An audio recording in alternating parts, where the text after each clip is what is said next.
നമസ്കാരം. ജ്യോതിഷലോകം യൂട്യൂബ് ചാനലിലേക്ക് ഏവർക്കും സ്വാഗതം. ഇന്നത്തെ വീഡിയോയുടെ തലക്കെട്ട് കണ്ടപ്പോൾ തന്നെ നിങ്ങൾക്ക് മനസ്സിലായിട്ടുണ്ടാകുമല്ലോ. നമ്മൾ ഇന്ന് സംസാരിക്കാൻ പോകുന്നത് വളരെ ഗൗരവമുള്ളതും എന്നാൽ എല്ലാവരും നിർബന്ധമായും അറിഞ്ഞിരിക്കേണ്ടതുമായ ഒരു വിഷയത്തെക്കുറിച്ചാണ്. നമ്മുടെയൊക്കെ വീടുകളിൽ നമ്മൾ അനുഭവിക്കുന്ന ചില പ്രശ്നങ്ങളില്ലേ? എത്രയൊക്കെ സ്നേഹമുണ്ടെന്ന് പറഞ്ഞാലും എപ്പോഴും വഴക്കാണ്, അല്ലെങ്കിൽ ആ വീട്ടിൽ സമാധാനം എന്നൊരു സാധനമില്ല. അതുമല്ലെങ്കിൽ തുടരെ അപകടങ്ങൾ, അസുഖങ്ങൾ, എന്തിനാണെന്ന് പോലും അറിയാതെ തമ്മിൽ തല്ലുന്ന സഹോദരങ്ങൾ അല്ലെങ്കിൽ ദമ്പതികൾ.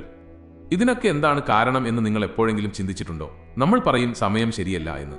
സത്യമാണ്, സമയം ശരിയല്ലായിരിക്കാം.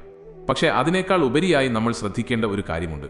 നമ്മുടെ കൂടെ താമസിക്കുന്നവരുടെ നക്ഷത്രങ്ങൾ നമുക്ക് ചേരുന്നതാണോ എന്ന്.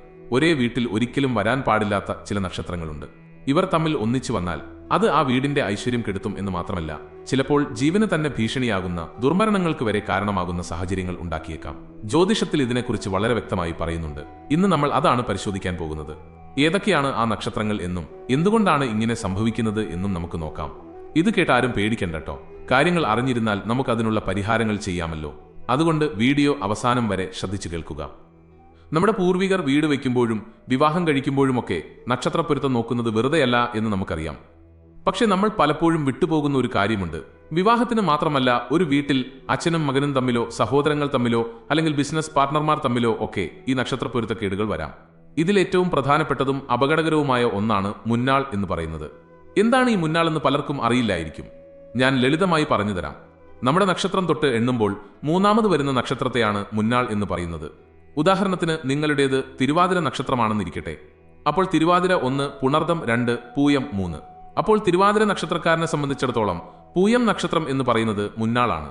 ഈ മുന്നാൾ എന്ന് പറയുന്ന നക്ഷത്രക്കാർ തമ്മിൽ ഒരു വീട്ടിൽ താമസിച്ചാൽ അല്ലെങ്കിൽ ഒരുമിച്ച് എന്തെങ്കിലും കാര്യം ചെയ്താൽ അവിടെ അപകടത്തിനുള്ള സാധ്യത വളരെ കൂടുതലാണ്. വെറും വഴക്കല്ല കേട്ടോ, ശാരീരികമായ അപകടങ്ങൾ, അവിചാരിതമായ നഷ്ടങ്ങൾ എന്നിവയൊക്കെ ഇതിന്റെ ഫലമായി വരാം. ഇതൊരു ചെറിയ കാര്യമല്ല. കാരണം 3 എന്ന സംഖ്യ ഇവിടെ സൂചിപ്പിക്കുന്നത് വിപത്തിനെയും നാശത്തെയുമാണ്.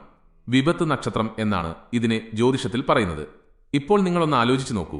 നിങ്ങളുടെ വീട്ടിൽ ഇതുപോലെയുള്ള നക്ഷത്രക്കാർ ഉണ്ടോ എന്ന്. തിരുവാതിരയും പൂയവും തമ്മിൽ ചേർന്നാൽ എന്താണ് സംഭവിക്കുക? അവർ തമ്മിൽ എപ്പോഴും ഒരു മാനസിക അകലമുണ്ടാകും. ബിസിനസ് ചെയ്യുകയാണെങ്കിൽ വലിയ നഷ്ടം വരും. ഇനി വിവാഹബന്ധമാണെങ്കിൽ പറയുകയും വേണ്ട. എപ്പോഴും പ്രശ്നങ്ങളായിരിക്കും. മുന്നാൾ എന്ന് പറയുന്നത് ഒഴിവാക്കണം എന്ന് ആചാര്യന്മാർ കർശനമായി പറയുന്നത് അതുകൊണ്ടാണ്. ഇത് തിരുവാതിരയുടെ മാത്രം കാര്യമല്ല കേട്ടോ. ഏത് നക്ഷത്രമായാലും അവിടെ നിന്ന് മൂന്നാമത് വരുന്ന നക്ഷത്രം അവർക്ക് ദോഷമാണ്. അശ്വതിയാണെങ്കിൽ ഭരണി കാർത്തിക, കാർത്തികയാണ് അശ്വതിയുടെ മുന്നാൾ. ഇങ്ങനെ ഓരോരുത്തരും അവരവരുടെ നക്ഷത്രം വെച്ച് ഒന്ന് കണക്കുകൂട്ടി നോക്കണം. ഇനി ഇതിനേക്കാൾ പ്രശ്നക്കാരുണ്ട്. അതാണ് 5-ാം നാൾ. 5-ാം നാളിനെ നമ്മൾ വിളിക്കുന്നത് പ്രത്യര നക്ഷത്രം എന്നാണ്. പ്രത്യര എന്ന് കേൾക്കുമ്പോൾ തന്നെ മനസ്സിലാകുമല്ലോ, അതൊരു ശത്രുതയുടെ സൂചനയാണ്. നമ്മുടെ നക്ഷത്രത്തിൽ നിന്ന് എണ്ണുമ്പോൾ 5-ാമത് വരുന്ന നക്ഷത്രം. ഉദാഹരണത്തിന് അശ്വതിയാണെങ്കിൽ അശ്വതി, ഭരണി, കാർത്തിക, രോഹിണി, മകയിരം. മകയിരമാണ് 5-ാം നാൾ. ഈ 5-ാം നാളുകാർ തമ്മിൽ ഒരേ വീട്ടിൽ വന്നാൽ എന്താണ് സംഭവിക്കുക എന്ന് ചോദിച്ചാൽ അവിടെ എപ്പോഴും ശത്രുതയായിരിക്കും. പുറമേ ചിലപ്പോൾ ചിരിച്ചുകൊണ്ട് നടക്കുമായിരിക്കും. പക്ഷേ ഉള്ളിന്റെ ഉള്ളിൽ കടുത്ത പകയും വിദ്വേഷവും ഉണ്ടാകും. വരവും കൂടി ചേർന്നാൽ കിന്നരമാകും എന്ന് പഴയ ആളുകൾ പറയുന്നത് കേട്ടിട്ടില്ലേ? അതുപോലെ ഒരു അവസ്ഥയാകും. പരസ്പരം വഴക്കിട്ടുകൊണ്ടിരിക്കുന്ന, ഒട്ടും യോജിപ്പില്ലാത്ത ഒരു അന്തരീക്ഷം ആ വീട്ടിലുണ്ടാകും. 5-ാം നാൾ എന്ന് പറയുന്നത് മനസ്സിന്റെ സമാധാനം കളയുന്ന ഒന്നാണ്. ഭാര്യാഭർത്താക്കന്മാർ തമ്മിൽ 5-ാം നാൾ വന്നാൽ ആ ദാമ്പത്യം നരകതുല്യമായിരിക്കും. സഹോദരങ്ങൾ തമ്മിലാണെങ്കിൽ സ്വത്തിനു വേണ്ടിയോ മറ്റോ എപ്പോഴും തർക്കമായിരിക്കും. എന്നാൽ ഇതൊന്നുമല്ല ഏറ്റവും വലിയ അപകടം. 7-ാം നാൾ എന്ന് പറയുന്ന ഒരു സാധനമുണ്ട്. അതാണ് ഏറ്റവും വലിയ വില്ലൻ. ഇതിനെ ജ്യോതിഷത്തിൽ വിളിക്കുന്നത് വധവൈനാശിക ദോഷം എന്നാണ്. പേര് കേൾക്കുമ്പോൾ തന്നെ പേടിയാകുന്നില്ലേ? വധം എന്ന് വെച്ചാൽ മരണം, വൈനാശികം എന്ന് വെച്ചാൽ വിനാശം അല്ലെങ്കിൽ നാശം. അപ്പോൾ വധവൈനാശിക ദോഷം എന്ന് പറഞ്ഞാൽ മരണത്തിന് തുല്യമായ അല്ലെങ്കിൽ മരണകാരണമായേക്കാവുന്ന ദോഷം എന്നാണ് അർത്ഥം. നമ്മുടെ നക്ഷത്രത്തിൽ നിന്ന് എണ്ണുമ്പോൾ 7-ാമത് വരുന്ന നക്ഷത്രമാണ് ഇത്. ഈ നക്ഷത്രക്കാർ തമ്മിൽ ഒരു വീട്ടിൽ വന്നാൽ പരസ്പരം കൊല്ലാൻ വരെയുള്ള ദേഷ്യമുണ്ടാകാൻ സാധ്യതയുണ്ട് എന്നാണ് ശാസ്ത്രം പറയുന്നത്. അയ്യോ, സ്വന്തം കൂടപ്പിറപ്പുകളെ ആരെങ്കിലും കൊല്ലുമോ എന്ന് നിങ്ങൾ ചോദിച്ചേക്കാം. പക്ഷേ ജ്യേഷ്ഠാനുജന്മാർ തമ്മിലുള്ള പകമൂത്ത് വലിയ ദുരന്തങ്ങളിൽ കലാശിച്ച കഥകൾ നമ്മൾ എത്രയോ കേട്ടിരിക്കുന്നു. അവിടെയൊക്കെ നമ്മൾ നോക്കിയാൽ ഇങ്ങനെയുള്ള നക്ഷത്രപ്പൊരുത്തക്കേടുകൾ കാണാൻ സാധിക്കും. സ്നേഹമൊക്കെ ഉണ്ടാകും. ജ്യേഷ്ഠനാണ് അല്ലെങ്കിൽ അനുജനാണ് എന്ന സ്നേഹമൊക്കെ ഉള്ളിലുണ്ടാകും. പക്ഷേ എന്തെങ്കിലും ഒരു ചെറിയ പ്രശ്നം വന്നാൽ മതി അത് ആളിക്കെത്താൻ. നിയന്ത്രിക്കാൻ പറ്റാത്ത ദേഷ്യം വരും. അത് വലിയ ആപത്തുകളിലേക്ക് നയിക്കും. അതുകൊണ്ട് 7-ാം നാൾ വരുന്ന ബന്ധങ്ങൾ, അത് വിവാഹമായാലും സൗഹൃദമായാലും ബിസിനസ് ആയാലും പൂർണ്ണമായും ഒഴിവാക്കണം എന്ന് തന്നെയാണ് പറയാറുള്ളത്. അപ്പോൾ നമ്മൾ 3-ാം നാളും 5-ാം നാളും 7-ാം നാളും ഒക്കെ പറഞ്ഞു. ഇനി ആരും അധികം ശ്രദ്ധിക്കാത്ത എന്നാൽ വളരെ പ്രധാനപ്പെട്ട മറ്റൊരു കാര്യമുണ്ട്. അതാണ് വേദനക്ഷത്രം.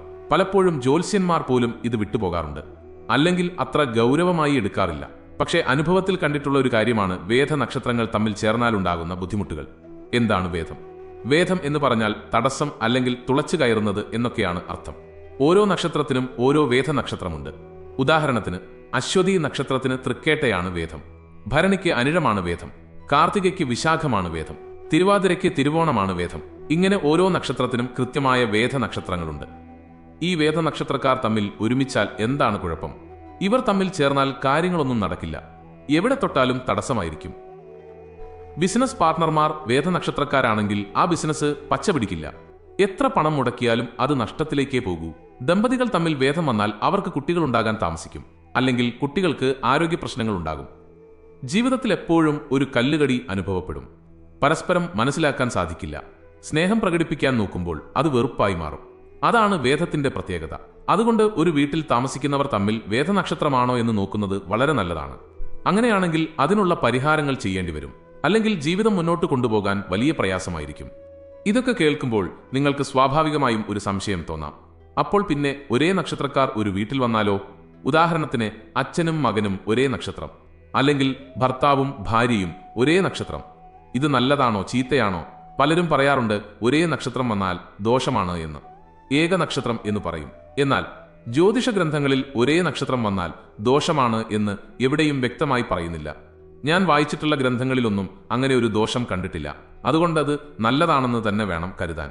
ഒരേ ചിന്താഗതിക്കാരായിരിക്കും, ഒരേ സ്വഭാവക്കാരായിരിക്കും. അപ്പോൾ അവർക്ക് പെട്ടെന്ന് യോജിച്ചു പോകാൻ സാധിക്കും. രോഹിണി നക്ഷത്രക്കാരായ രണ്ടുപേർ ഒന്നിച്ചാൽ അവർക്ക് കലയോടും സാഹിത്യത്തോടുമൊക്കെ താല്പര്യമുണ്ടാകും. അവർക്ക് പരസ്പരം കാര്യങ്ങൾ പറഞ്ഞു മനസ്സിലാക്കാൻ എളുപ്പമായിരിക്കും. അതുകൊണ്ട് ഒരേ നക്ഷത്രം വന്നാൽ പേടിക്കേണ്ട കാര്യമില്ല. അത് ഗുണകരമായിട്ടാണ് പലപ്പോഴും വരാറുള്ളത്. എന്നാൽ ചില പ്രത്യേക നക്ഷത്രങ്ങൾക്ക്, ഉദാഹരണത്തിന് ഭരണി, തൃക്കേട്ട തുടങ്ങിയ നക്ഷത്രങ്ങൾക്ക് ഏക നക്ഷത്രം വന്നാൽ ചെറിയ പ്രശ്നങ്ങൾ ഉണ്ടാകാം എന്ന് ചിലർ പറയാറുണ്ട്. എങ്കിലും പൊതുവെ നോക്കുമ്പോൾ അത് വലിയ ദോഷമല്ല.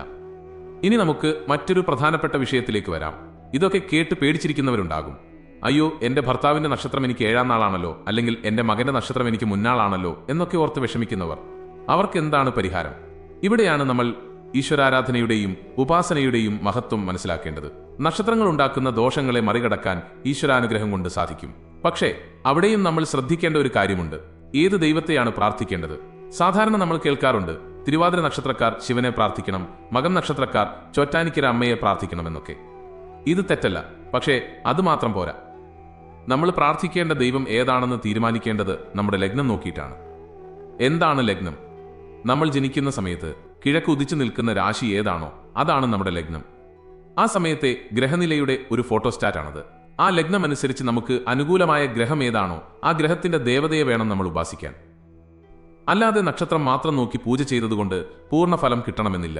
ഉദാഹരണത്തിന്, നിങ്ങളുടെ ലഗ്നാധിപൻ ചൊവ്വയാണെങ്കിൽ നിങ്ങൾ സുബ്രഹ്മണ്യനെയോ ഭദ്രകാളിയെയോ ഉപാസിക്കുന്നത് വളരെ ഗുണം ചെയ്യും. ലഗ്നാധിപൻ ശനിയാണെങ്കിൽ ശാസ്താവിനെ ഭജിക്കുന്നത് നല്ലതാണ്. ഇതൊരു ചെറിയ ഉദാഹരണം വഴി പറഞ്ഞുതരാം. നമുക്കൊരു വലിയ പ്രശ്നം വന്നു എന്ന് കരുതുക. അത് പരിഹരിക്കാൻ നമ്മൾ ആരെയാണ് സമീപിക്കുക? ഒരു DGP റാങ്കിലുള്ള ഉദ്യോഗസ്ഥൻ നമ്മുടെ സുഹൃത്താണെങ്കിൽ നമുക്ക് കാര്യങ്ങൾ എളുപ്പത്തിൽ നടക്കും. ആ DGP വിചാരിച്ചാൽ ഏത് പ്രശ്നവും തീർക്കാം. അതുപോലെയാണ് നമ്മുടെ ഉപാസനാമൂർത്തി. നമുക്ക് ഏറ്റവും അധികം ശക്തി നൽകുന്ന, നമ്മളെ സംരക്ഷിക്കാൻ കഴിവുള്ള ദൈവത്തെ വേണം നമ്മൾ കൂട്ടുപിടിക്കാൻ. അതാണ് നമ്മുടെ DGP. എന്നാൽ DGPയെ പരിചയമുണ്ട് എന്ന് കരുതി നമ്മൾ ലോക്കൽ സ്റ്റേഷനിലെ SIയെ ബഹുമാനിക്കാതിരിക്കാൻ പറ്റുമോ? SI വിചാരിച്ചാലും നമ്മുടെ ചെറിയ ചെറിയ കാര്യങ്ങൾ നടത്തിത്തരാൻ പറ്റും. അതുപോലെയാണ് മറ്റു ദൈവങ്ങൾ. നമ്മളൊരു ദൈവത്തെ ഉപാസനാമൂർത്തിയായി സ്വീകരിക്കുമ്പോഴും മറ്റ് ദൈവങ്ങളെ നിന്ദിക്കാൻ പാടില്ല. എല്ലാവരുമായിട്ടും ഒരു സൗഹൃദം വേണം. ഗണപതിയെയും സരസ്വതിയെയും ഗുരുവിനെയും ഒക്കെ വന്ദിച്ചിട്ട് വേണം നമ്മൾ പ്രധാന ദൈവത്തിലേക്ക് എത്താൻ. ഗുരുവിന്റെ കാര്യം പറഞ്ഞപ്പോഴാണ് ഓർത്തത്. ഏറ്റവും പ്രധാനം ഗുരു അനുഗ്രഹമാണ്. ഗുരു കോപിച്ചാൽ ദൈവം രക്ഷിക്കില്ല, എന്നാൽ ദൈവം കോപിച്ചാൽ ഗുരു രക്ഷിക്കും എന്നാണ് പ്രമാണം. നമ്മുടെ ജീവിതത്തിൽ നമുക്ക് വഴികാട്ടിയായി നിൽക്കുന്ന ഗുരുക്കന്മാരുണ്ട്. അത് ചിലപ്പോൾ നമ്മളെ വിദ്യ പഠിപ്പിച്ചവരാകാം, അല്ലെങ്കിൽ ആത്മീയ ഗുരുക്കന്മാരാകാം. അവരുടെ അനുഗ്രഹം എപ്പോഴും നമുക്ക് വേണം. ഗുരുവിന്റെ അനുഗ്രഹമുണ്ടെങ്കിൽ നക്ഷത്രദോഷങ്ങളൊന്നും നമ്മളെ ബാധിക്കില്ല. അതുകൊണ്ട് നിത്യവും ഗുരുവിനെ സ്മരിക്കുക. ഗുരുവായൂരപ്പനെ ഗുരുവും വായുവും ചേർന്ന രൂപത്തിൽ കാണുന്നതും അതുകൊണ്ടാണ്. പിന്നെ ഏകദൈവ വിശ്വാസം നല്ലതാണ്. അതായത് പല ദൈവങ്ങളെ മാറി മാറി വിളിക്കാതെ ഒരു ദൈവത്തിൽ ഉറച്ചു വിശ്വസിക്കുക. അത് മനസ്സിന് ഏകാഗ്രത നൽകും. പല തോണിയിൽ കാൽ വെച്ചാൽ നമ്മൾ വീണുപോകും എന്ന് പറയില്ലേ, അതുപോലെയാണ് പ്രാർത്ഥനയും. ഇഷ്ടദേവതയെ മുറുകെ പിടിക്കുക. അത് ആരെങ്കിലുമാകട്ടെ, ശിവനാകാം, വിഷ്ണുവാകാം, ദേവിയാകാം. ആ ദേവതയിൽ പൂർണ്ണമായി വിശ്വസിക്കുക. എന്റെ എല്ലാ പ്രശ്നങ്ങളും തീർക്കാൻ എന്റെ ഭഗവാന് സാധിക്കും എന്ന ഉറച്ച വിശ്വാസം വേണം. ആ വിശ്വാസമാണ് നമുക്ക് കവചമായി നിൽക്കുന്നത്. ആ കവചമുണ്ടെങ്കിൽ പിന്നെ മുന്നാളും 5-ാം നാളും 7-ാം നാളും ഒന്നും നമ്മളെ ബാധിക്കില്ല. പിന്നെ ഇങ്ങനെയുള്ള ദോഷങ്ങളുള്ളവർ വീട് വെക്കുമ്പോൾ പ്രത്യേകം ശ്രദ്ധിക്കണം. വാസ്തുപരമായ കാര്യങ്ങൾ കൂടി നോക്കണം. വീടിന്റെ തെക്ക് പടിഞ്ഞാറ് ഭാഗത്ത് കന്നിമൂലയിൽ ആരുടെയും മുറി വരാതെ നോക്കുന്നത് നല്ലതാണ്. അവിടെ ദൈവങ്ങളുടെ സ്ഥാനമാണ്. അതുപോലെ വടക്ക് കിഴക്ക് ഭാഗം ഈശാനകോണാണ്. അവിടെ ഭാരം വെക്കാൻ പാടില്ല. ഇങ്ങനെയുള്ള ചെറിയ ചെറിയ കാര്യങ്ങൾ ശ്രദ്ധിച്ചാൽ തന്നെ വീടിനുള്ളിലെ നെഗറ്റീവ് എനർജി കുറയ്ക്കാൻ സാധിക്കും. നക്ഷത്രദോഷം ഉള്ളവർ വീടിന്റെ പ്രധാന വാതിൽ വെക്കുമ്പോൾ അവരുടെ നക്ഷത്രത്തിന് അനുകൂലമായ ദിശയിൽ വെക്കാൻ ശ്രദ്ധിക്കണം. പിന്നെ ചെയ്യാവുന്ന മറ്റൊരു കാര്യം എല്ലാ മാസവും സ്വന്തം നക്ഷത്ര ദിവസം ക്ഷേത്രത്തിൽ പോവുക എന്നതാണ്. അന്ന് പേരും നക്ഷത്രവും പറഞ്ഞ് അർച്ചന നടത്തുക. അത് വലിയൊരു പരിഹാരമാണ്. കൂടാതെ നിങ്ങളുടെ നക്ഷത്രത്തിന് ദോഷമായി വരുന്ന നക്ഷത്രം ഏതാണോ, ഉദാഹരണത്തിന് തിരുവാതിരക്കാർക്ക് പൂയം, ആ നക്ഷത്രം വരുന്ന ദിവസങ്ങളിൽ ജാഗ്രത പാലിക്കുക. അന്ന് ശുഭകാര്യങ്ങളൊന്നും ചെയ്യാതിരിക്കുക. യാത്രകൾ ഒഴിവാക്കുക. തർക്കങ്ങളിൽ ഏർപ്പെടാതിരിക്കുക. മൗനം പാലിക്കുക. അന്ന് കൂടുതൽ സമയം പ്രാർത്ഥനയിൽ ചിലവഴിക്കുക. ഇത് വലിയ അപകടങ്ങളിൽ നിന്ന് നമ്മളെ രക്ഷിക്കും. ഞാൻ തുടക്കത്തിൽ പറഞ്ഞ കാര്യങ്ങൾ കേട്ട് ആരും ഭയപ്പെടരുത്. ജ്യോതിഷം എന്ന് പറയുന്നത് നമ്മളെ പേടിപ്പിക്കാൻ ഉള്ളതല്ല. അത് നമ്മളെ വഴി നടത്താനുള്ള വെളിച്ചമാണ്. ഇരുട്ടുള്ള വഴിയിലൂടെ നടക്കുമ്പോൾ കയ്യിലൊരു ടോർച്ച് ഉണ്ടെങ്കിൽ നമുക്ക് കുഴികളിൽ വീഴാതെ നടക്കാൻ പറ്റില്ലേ? അതുപോലെയാണ് ജ്യോതിഷം. മുന്നിൽ ഒരു അപകടമുണ്ട് എന്നറിഞ്ഞാൽ നമുക്ക് മാറി നടക്കാമല്ലോ. 7-ാം നാളുകാർ തമ്മിൽ പ്രശ്നമുണ്ടാകും എന്നറിഞ്ഞാൽ അവർ തമ്മിൽ ഇടപെടുമ്പോൾ കൂടുതൽ ക്ഷമ കാണിക്കാൻ നമുക്ക് സാധിക്കും. അതാണ് ഇതിന്റെ ഗുണം. അറിവാണ് ഏറ്റവും വലിയ ആയുധം. നമ്മുടെ ഈ ജന്മം എന്ന് പറയുന്നത് പൂർവ്വജന്മ കർമ്മങ്ങളുടെ തുടർച്ചയാണ്. നമ്മൾ കഴിഞ്ഞ ജന്മത്തിൽ ചെയ്തു കൂട്ടിയ പാപങ്ങളും പുണ്യങ്ങളും ഒക്കെയാണ് ഈ ജന്മത്തിൽ നക്ഷത്രങ്ങളായും യോഗങ്ങളായും ഒക്കെ വരുന്നത്. അതുകൊണ്ട് എന്തു വന്നാലും അത് നേരിടാനുള്ള മനക്കരുത്ത് നമുക്കുണ്ടാകണം. അതിന് ഈശ്വരൻ തുണ നിൽക്കും. പ്രാർത്ഥന മുടക്കരുത്. വീട്ടിൽ നിത്യവും സന്ധ്യയ്ക്ക് വിളക്ക് കൊളുത്തുക. നാമജപം നടത്തുക. ആ വീട് ഐശ്വര്യമുള്ള വീടായി മാറും. അവിടെ നക്ഷത്രദോഷങ്ങൾക്കൊന്നും സ്ഥാനമില്ലാതാകും. മനസ്സിൽ സ്നേഹവും നന്മയും സൂക്ഷിക്കുക. മറ്റുള്ളവരെ ഉപദ്രവിക്കാതിരിക്കുക. ഇതൊക്കെയാണ് ഏറ്റവും വലിയ പരിഹാരങ്ങൾ. പിന്നെ ഒരു കാര്യം കൂടി ഓർമ്മിപ്പിക്കട്ടെ. ജ്യോതിഷം ഒരു സമുദ്രം പോലെയാണ്. അതിൽ അറിവുകൾക്ക് അവസാനമില്ല. പണ്ട് സുബ്രഹ്മണ്യസ്വാമിയുടെ കാലത്ത് പോലും ലക്ഷക്കണക്കിന് ഗ്രന്ഥങ്ങൾ ഉണ്ടായിരുന്നു എന്ന് പറയുന്നു. അപ്പോൾ ഇന്ന് എത്ര ഉണ്ടാകും? അതുകൊണ്ട് ആർക്കുമെല്ലാം തികഞ്ഞ അറിവില്ല. നമ്മൾ പഠിച്ചതും അറിഞ്ഞതും വെച്ച് കാര്യങ്ങൾ മനസ്സിലാക്കുന്നു എന്ന് മാത്രം. അതുകൊണ്ട് ഏതെങ്കിലും ഒരു ജ്യോത്സ്യൻ പറഞ്ഞത് കേട്ട് വിഷമിച്ചിരിക്കാതെ നല്ല ചിന്തകളോടെ മുന്നോട്ടു പോവുക. പ്രശ്നങ്ങളില്ലാത്തവരായി ആരുമില്ല. പ്രശ്നങ്ങളെ എങ്ങനെ നേരിടുന്നു എന്നതാണ് പ്രധാനം. അപ്പോൾ ഇന്നത്തെ വീഡിയോയിലൂടെ നമ്മൾ പ്രധാനപ്പെട്ട പല കാര്യങ്ങളും ചർച്ച ചെയ്തു. മുന്നാൾ, 5-ാം നാൾ, 7-ാം നാൾ, വേദനക്ഷത്രം എന്നിവയൊക്കെ നമ്മുടെ ജീവിതത്തെ എങ്ങനെ ബാധിക്കുന്നു എന്ന് മനസ്സിലായല്ലോ. ഒരേ വീട്ടിൽ ഇങ്ങനെയുള്ള നക്ഷത്രങ്ങളുണ്ടെങ്കിൽ പ്രത്യേകം ശ്രദ്ധിക്കുക. പരിഹാരങ്ങൾ ചെയ്യുക. ഈശ്വരനെ മുറുകെ പിടിക്കുക. ഈ അറിവ് നിങ്ങൾക്ക് ഉപകാരപ്രദമായി എന്ന് ഞാൻ വിശ്വസിക്കുന്നു. ഇത് നിങ്ങൾക്ക് മാത്രം അറിഞ്ഞാൽ പോരല്ലോ, നിങ്ങളുടെ സുഹൃത്തുക്കൾക്കും ബന്ധുക്കൾക്കും കൂടി ഇത് ഷെയർ ചെയ്തു കൊടുക്കുക. കാരണം അവരും ചിലപ്പോൾ ഇത്തരം പ്രശ്നങ്ങൾ അനുഭവിച്ചുകൊണ്ടിരിക്കുകയാവാം. അവർക്കും ഇതൊരു ആശ്വാസമാകട്ടെ. അറിവ് പകരുന്നത് വലിയൊരു പുണ്യമാണ്. നമ്മുടെ ചാനൽ ഇതുവരെ സബ്സ്ക്രൈബ് ചെയ്യാത്തവരുണ്ടെങ്കിൽ ദയവായി സബ്സ്ക്രൈബ് ചെയ്യുക. ഇനിയും ഇതുപോലെയുള്ള ഉപകാരപ്രദമായ അറിവുകളുമായി ഞാൻ വീണ്ടും വരും. നിങ്ങളുടെ സംശയങ്ങളും അഭിപ്രായങ്ങളും താഴെ കമന്റ് ബോക്സിൽ അറിയിക്കാൻ മറക്കരുത്. എല്ലാവർക്കും നല്ലത് വരട്ടെ, ഐശ്വര്യമുണ്ടാകട്ടെ എന്ന് പ്രാർത്ഥിച്ചുകൊണ്ട് നിർത്തുന്നു. നന്ദി, നമസ്കാരം.